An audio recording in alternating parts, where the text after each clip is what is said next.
Salut à tous, on se retrouve pour une nouvelle vidéo, mon petite vidéo rapide sur le Kali 28 Limited Edition.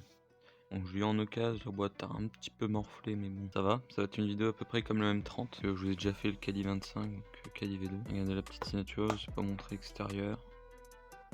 Voilà, Kali Limited Edition de 1 à 2000, donc il y a eu 2000 exemplaires. Hop là vous avez la petite carte, moi j'ai le numéro 189 avec un petit smiley content. Ah, petit stickers habituel. Là c'est les spares, donc les joints. Et ça je vais vous expliquer après pourquoi j'ai ouvert. Ensuite vous avez 4 cloches.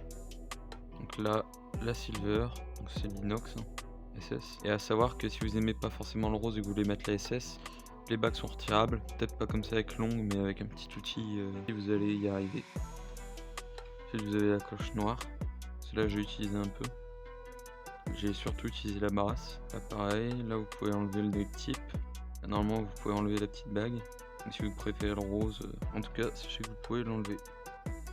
La petite cloche, réglage d'airflow. Bon, là c'est compliqué, il n'y a pas de jus. Donc, je vais vous le faire avec l'autre. Et là ensuite, vous avez une cloche en cuivre.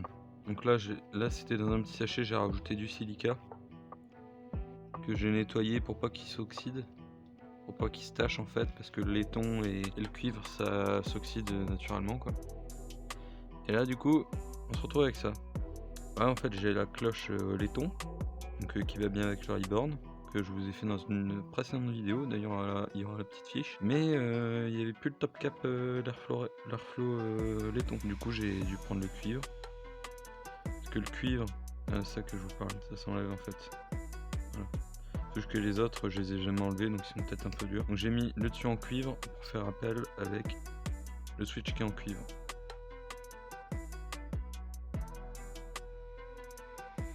Donc voilà, l'airflow, vous avez des petits trous comme ça, comme le Kali V2.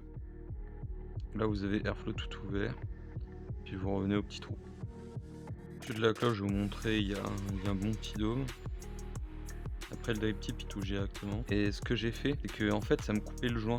Donc ici en fait c'était un peu trop arrêté. Donc ce que j'ai fait, c'est que j'ai pris un ébavureur, donc un truc comme ça. J'ai fait quelques coups. Donc ça on l'utilise beaucoup pour l'impression 3D, quelques coups. Ensuite un coup de papier 120 puis 500 puis 1000 si vous avez. Et voilà, ça fait qu'il est moins coupant, donc là ça a moins abîmé les joints. Parce que j'en ai déchiré deux du coup. C'est pour ça que j'avais ouvert la petite pochette. Du coup on se retrouve avec ça. Bon, là il est monté. Au moins vous voyez la tronche que ça a. Voilà, c'est le même plateau que le Kali 25 mais en plus grand.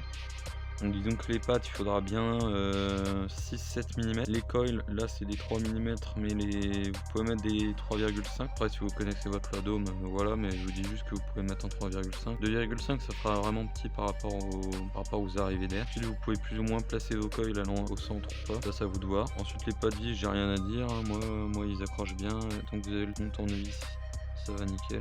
Voilà, Bonato, vraiment compliqué à trouver, donc si vous en trouvez un, sautez dessus. Là, moi j'ai remonté tout à l'heure, voilà. Puis je trouve il rend super bien, il va à merveille avec ce mode. Et puis il ira aussi à merveille avec un petit lavergne. Donc voilà, c'était la review de ce petit Kali 28 des familles, vraiment comme le Kali 25 mais en plus grand. Mettez pas des 0,15 dessus, de toute façon je pense de toute façon ça sert à rien de l'acheter pour mettre sur électro, le Kali 28 c'est pour du mecha, allez pas l'acheter pour mettre sur extro, ce serait un peu du gâchis. Donc vraiment sur mecha, on va dire à 0,10.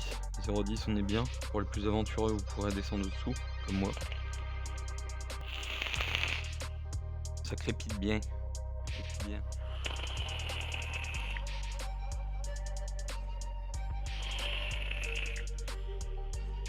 Non, franchement super bon RDA, vraiment compliqué à trouver, donc moi j'ai eu une quarantaine, 45 € avec les frais de port en occasion, donc comme je vous l'ai dit sans le top cap laiton, et j'ai racheté un clone, donc laiton aussi pour avoir la bonne cloche, puis voilà, puis ça me fera une base en plus pour l'utiliser en noir ou en silver, en tout cas voilà, je vous dis à plus pour de prochaines vidéos, et salut.